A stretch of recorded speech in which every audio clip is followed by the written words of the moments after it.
Growing up, polvorones were always a sign that something special was happening. Weddings, birthdays, Christmas.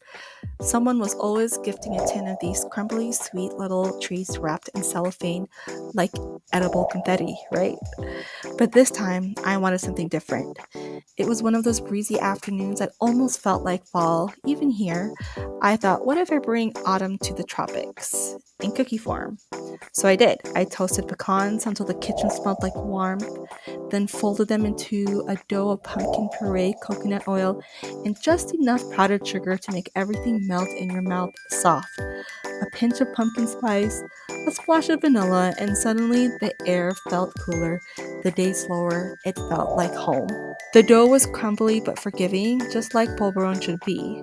I rolled each one into a little golden bite and watched as they baked, not spreading, not rising, just becoming.